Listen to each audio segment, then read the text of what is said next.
नमस्कार दोस्तों। आज हम करेंगे आपके म्यूचुअल फंड पोर्टफोलियोज़ रिव्यू। और रिव्यू के समय एक चीज़ का ध्यान रखना बहुत ज़्यादा ज़रूरी है कि वो ये कि ये जो भी आप अपने पोर्टफोलियो सेंड करते हैं, ये इनमें मैं जस्ट एक अपना ओपिनियन दे देता हूँ कि भाई ये चीज़ ऐसी है, ये चीज़ ऐसी है। उसको आप एडवाइस नहीं बोल सकते, ठीक है, क्योंकि एडवाइस के लिए बहुत सारी चीज़ें होना ज़रूरी है कि मैं आपको पर्सनली जानता हूँ, या फिर मैं आपकी फाइनेंशियल कंडीशन को जानता हूँ, या मैं आपके फाइनेंशियल गोल्स को जानता हूँ कि मैं आपको वो प्रॉपर चीज़ बता पा रहा हूँ, ठीक है।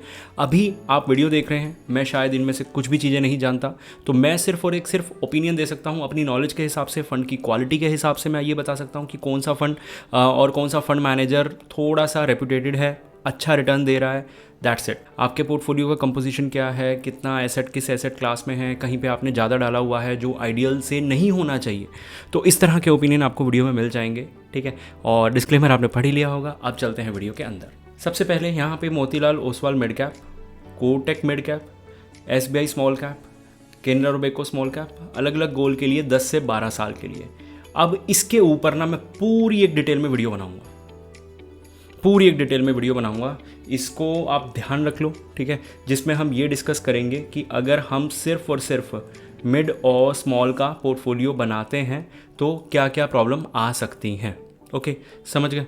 अब एक छोटी सी वीडियो आपको दिखाता हूँ। वीडियो में आगे बढ़ने से पहले, दूसरे म्यूचुअल फंड पोर्टफोलियो पे जाने से पहले एक आपको प्लेटफॉर्म दिखाना चाहूँगा जो सेबी रजिस्टर्ड है, और उस पर आप क्या कर सकते हैं देखिए। सबसे पहले यहाँ पे आप अपना नंबर डाल के OTP वगैरह सेट कर लीजिए, ठीक है। उसके बाद आप अंदर जाएंगे तो जैसे इंपोर्ट करने का ऑप्शन बहुत जगह आपको मिलता है, यहाँ पे भी आपको मिल जाएगा। म्यूचुअल फंड पे जाएंगे, MF सेंट्रल से आपको OTP आएगा और आपका म्यूचुअल फंड पोर्टफोलियो यहाँ पे अपलोड हो जाएगा। उसके बाद आप क्या कर सकते हैं, आप अपना mutual fund portfolio score check करवा सकते हैं इस ऐप से कि कितना स्कोर ये आपको दे रही है। ये आपको ये भी बता देगा कि अगर आप निफ्टी 50 से कंपेयर करें बेंचमार्क से, तो आपका पोर्टफोलियो कितना ऊपर कितना नीचे कैसे रहा है, तो आपको एक रिपोर्ट मिल जाएगी जिसमें आपको आइडिया लग जाएगा कि आपका पोर्टफोलियो कैसा चल रहा है। और एक और सबसे बड़ी बात, अगर हम इसको ये बोलेंगे कि हमारे पास 10,000 है, 1 लाख है और हम इन्वेस्ट करना चाहते हैं लमसम में, तो ये हमें कुछ आइडियाज़ भी दे सकता है कि ये आइडियाज़ हैं आप इनमें, या ये बकेट बना के दे सकता है कि इन आइडियाज़ में हम इन्वेस्ट कर सकते हैं। तो ये आपके लिए यूज़फुल हो सकता है। लिंक हमने डिस्क्रिप्शन में दे दिया है। अब चलते हैं आगे।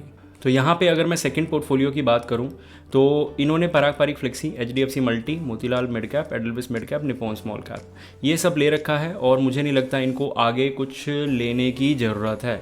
एक इसको यहाँ मैं लार्ज कैप मान लूँगा तो इसमें सब कुछ इक्वल आ जाएगा। मिड कैप का पोर्शन थोड़ा ज़्यादा हो गया और स्मॉल कैप ठीक ठाक हो गया इसके अंदर। तो मुझे नहीं लगता आपको टाटा स्मॉल कैप में ऐड करने की ज़रूरत है। आप 200 सब में ऐड कर सकते हो या 250 इन चारों में ऐड करके अपना पोर्टफोलियो ठीक ठाक कर सकते हैं। उसके बाद अगर मैं थोड़ा सा और नीचे जाऊँ तो यहाँ पे निप्पॉन का लार्ज कैप, मोतीलाल और बंधन।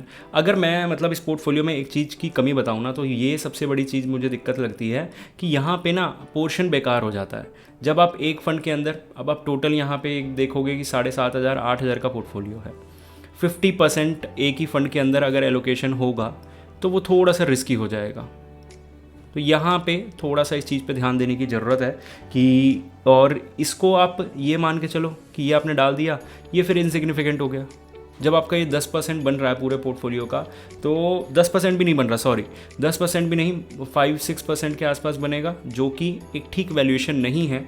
अगर आप अपने आइडियल, जिसे हम बोलते हैं एक आइडियल वैल्यूएशन नहीं है किसी भी म्यूचुअल फंड की, अगर अब आपके पोर्टफोलियो में है तो less than 5%, less than 6%, less than 7% या लेस देन 10% भी मुझे नहीं लगता कि वो पोर्टफोलियो में होना चाहिए फिर तो। अब यहाँ पे एक और चीज़ देख लेते हैं कि 8 फंड इन्होंने डाले हुए हैं। अब ये इसके अंदर SIP कर रहे हैं, लमसम कर रहे हैं। अपॉर्चुनिटी फंड हम ऑलरेडी देख चुके हैं, अच्छे हैं, लेकिन लार्ज कैप हैवी हैं। ये भी लार्ज कैप है, ये भी लार्ज कैप है, ये भी लार्ज कैप है। तो अगर मैं यहाँ पे देखूँ तो टोटल 60% आपने 60,000 आपने लार्ज कैप में अलग अलग तरीक़ों से डाल दिया, ठीक है। इसमें भी आपको SBI में भी लार्ज कैप का काफ़ी अच्छा खासा एक्सपोजर मिल जाता है। ये थोड़ा सेफ साइड चले गए आप। मिड कैप का कोई exposure, I am really sorry, जहाँ पे ये मिड कैप ही था, मैं सिर्फ HDFC अपॉर्चुनिटी पढ़ गया, मिड कैप मैंने पढ़ा नहीं, और ये गलती हो गई, ठीक है। तो चलो अब इसको थोड़ा सा दोबारा करते हैं तो ये ठीक दिखेगा। अब यहाँ पे 40,000 आपका लार्ज कैप प्लस 10,000 अगर मैं इंफ्रा का लगा लूँ तो ओके, 20,000 आपका मिड कैप और 30,000 आपका स्मॉल कैप। सब कुछ थोड़ा थोड़ा पहले से बेटर दिखना शुरू हुआ है, और गोल्ड भी है तो ये आपके पोर्टफोलियो को थोड़ा सा बेटर शो करेगा। होपफुली ये सब सही लग रहा है और इसमें कोई ऐसी खास दिक्कत वाली बात नहीं है।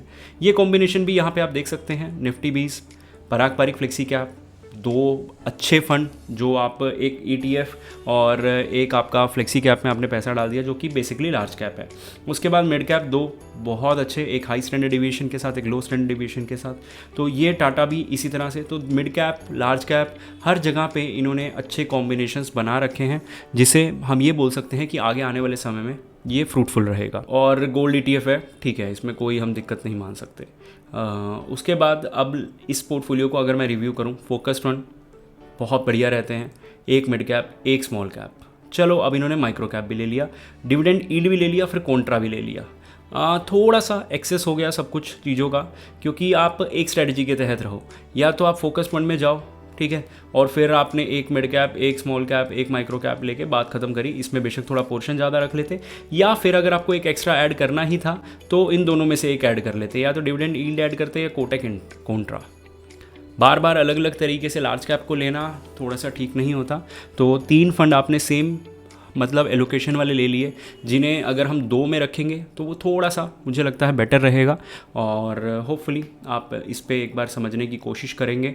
और एक ज़रूरी कमेंट, अगर आप लोगों को इस वीडियो से कुछ भी समझ आया हो ना, मुझे 1-2 कमेंट भी ऐसे मिल जाएंगे ना कि हाँ सर मुझे ये समझ आया है, तो बहुत सीरियसली अच्छा लगता है कि सुन के कि हाँ इस वीडियो में हमने कुछ सीरियसली करा। क्योंकि देखो मेरे लिए ये चीज़ बहुत आसान थी, क्योंकि मुझे फ़ंड के बारे में पता है, मैं बहुत समय से मैनेज कर रहा हूँ, चीज़ें कर रहा हूँ। लेकिन यहाँ पे मेरी जो बेसिक चीज़ें मैं आपको बता पा रहा हूँ, और उस बेसिक में भी आप अगर कुछ सीख पा रहे हैं तो मेरे लिए वो बहुत इंपॉर्टेंट है। और मुझे प्लीज़ कमेंट करके बताइएगा। मिलते हैं अगली वीडियो।